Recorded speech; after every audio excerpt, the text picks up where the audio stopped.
confrontation with Pavlovich here, third on the grid for BCN, Vitaly Petrov, who I thought looked pretty racy yesterday after setting pole position. He looked as though perhaps he could have won the race if only he hadn't fallen over himself. Yeah, I think Petrov blew it, didn't he? Really had the race at his mercy yesterday and dropped a wheel on the grass when he was looking pretty comfortable in a very good position. And spun out and dropped 5-6 places. Never recovered from there, really, did he? He kind of struggled from there on in. Yes, well, Dan, talking of struggling, fifth on the grid, Roman Grosjean. Now there's Stephen Jelly and not Vitaly Petrov, Luca Filippi right at the back. Grosjean, of course, who took everything except for 1 point for fastest lap in race 2 in the season opener in Dubai. Looked like he was just going to cruise through the rest of the year, absolutely crushing all opposition. However, he was almost totally invisible yesterday, and whether or not the team had a wet setup on the car, quite a few did, because heavy rain was forecast for yesterday's race. That remains to be exactly seen. I'm sure ART don't want to give away too many of their secrets, but Grosjean's certainly not the force here that he was in Dubai, was he? No, I think, certainly he hasn't become a rubbish driver overnight. I think you're probably right. There's a good chance that the setup he ran was the wrong way. It did look as though it was going to rain, and it didn't, so maybe he was on wet settings, and the car would have handled awfully if that was the case. But also, obviously, in Dubai, he had a great deal of test mileage and knew the car and the track inside out before qualifying. Here, there was no track time to speak of. It was a half-hour session, disrupted by yellow flags and the safety car and the stoppage, and it was wet as well. So there was a few elements into the mix that maybe just threw him a bit. And also, the track is in such poor condition. The grip levels are so low that it's a very, very different setup to Dubai. That, however, should be the conditions in which a real superstar shines. Oh, yeah. Dear, who hasn't got away? Is that Pavlovich? That's quite a long way up the grid, and is it a red car? Well, of course, that doesn't narrow it down very much. There are several red cars. Oh dear, no, it's Hiroki Yoshimoto. Things are not going well for Meritus. They're being told to get out the way and not try and restart the car. And safety car leading them round now.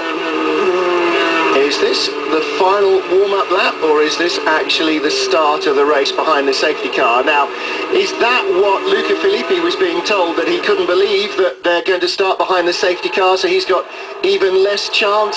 Yeah, I'd say so. Would the yellow lights normally be on the safety car in a formation lap?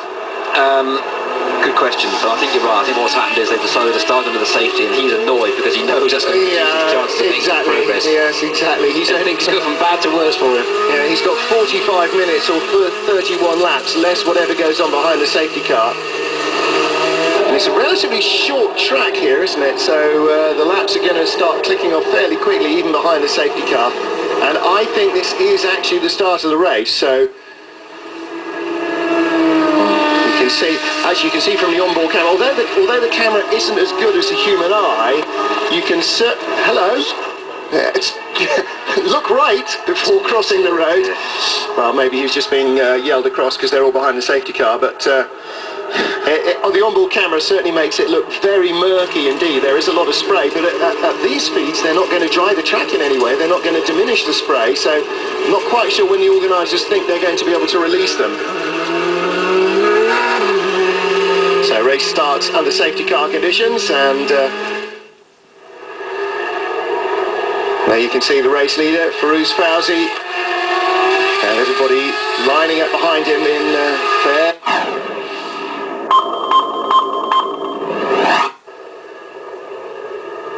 So we go green finally here, with 23 laps of the original 31 remaining. Firouz Fauzi with Bruno Senna right behind him, first and second in the race, and Senna put in a last lap pass on Fauzi and on Stephen Jelly to go from 10th to 8th at the end of the feature race yesterday. Now what can the Brazilian do here? And Gareth, a slight question mark perhaps over this race is that yesterday lots of rain was forecast. Many teams went with a wet setup and got caught.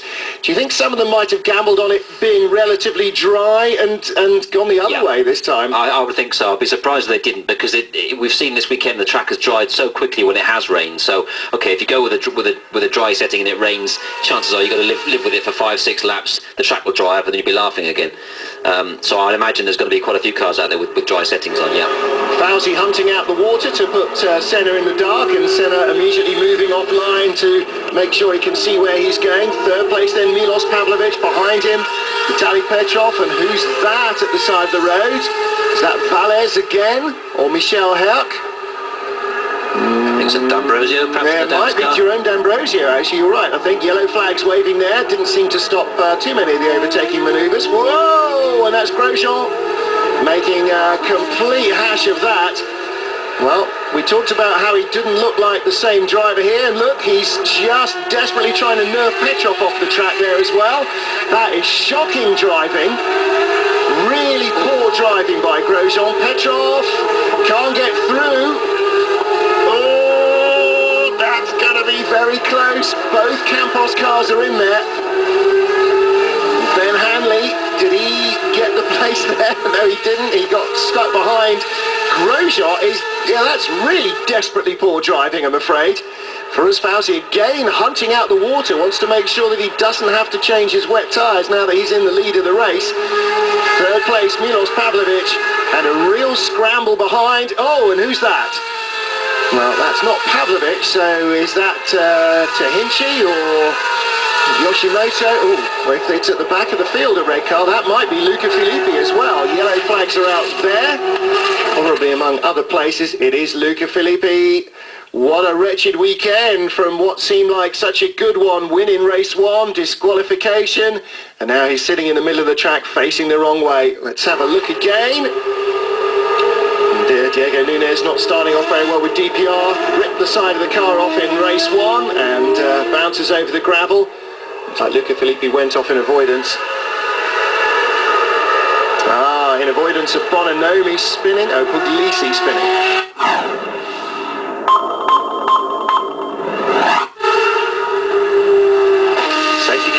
Back out, and Gareth, it's a little bit like race 1 again, isn't it, except nobody can take advantage now for pit stops because they're not required, but again cars strewing the track everywhere, and this is the real problem here, is not that it's wet, but that if you're a foot off line, you're a foot on, well, you're on a rally stage basically. It was always going to happen, wasn't it? I mean, yesterday was safety car city, and throw rain into the mix, it's not going to get better, it's going to get worse, so it's entirely predictable, I'm afraid.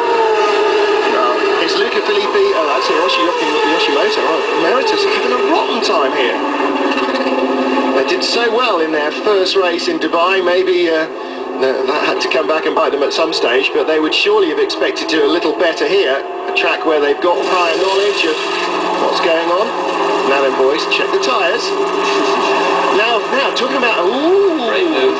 Well, they're probably less worn out than is wet, so I was going to talk actually about the wet weather tyres, is that they've only got 2 sets per car here, and weekend, not for the race, for the weekend. No, it's for the full weekend, and they've already had 2 wet sessions before the start of the race, so yeah, Yoshimoto might figure that in fact he's got absolutely nothing to lose. What we saw yesterday, didn't we, with Petrov's pole lap? I mean, he went out in conditions not dissimilar to this, where it was some standing water, a bit greasy, but in fact it dries pretty quickly because of the ambient temperature. Petrov still a bit of a group hug. Petrov stuck his slicks on and pinched pole. Yes, yeah, and well, you know, Yoshimoto might be floundering at the back where he is at the moment, or might suddenly turn into a superstar, so we'll have to wait and see. And of course it won't just be us watching him with interest, it'll be every team manager on the pit wall looking at his lap times. 3 laps after the safety car's released, let's see how quick he's going, and then we'll decide whether we can take the 30-second hit from, let's say, 5th, 6th, 8th, 10th or something to put on slicks, and whether we've got enough laps left, if there are any laps left, to try and race up towards the front. I have to say, the amount of spray that's coming off them here at, 60 miles an hour, that's looking like a bit of a brave gamble, isn't it? It's on the border, so sweeping up standing waters isn't too good for slicks either, does it? See, now, that should be Monza in February, shouldn't it? Sweeping up the standing water. You could get this at Donington Park, and then at least you wouldn't have so many problems with the gravel on the track in the night.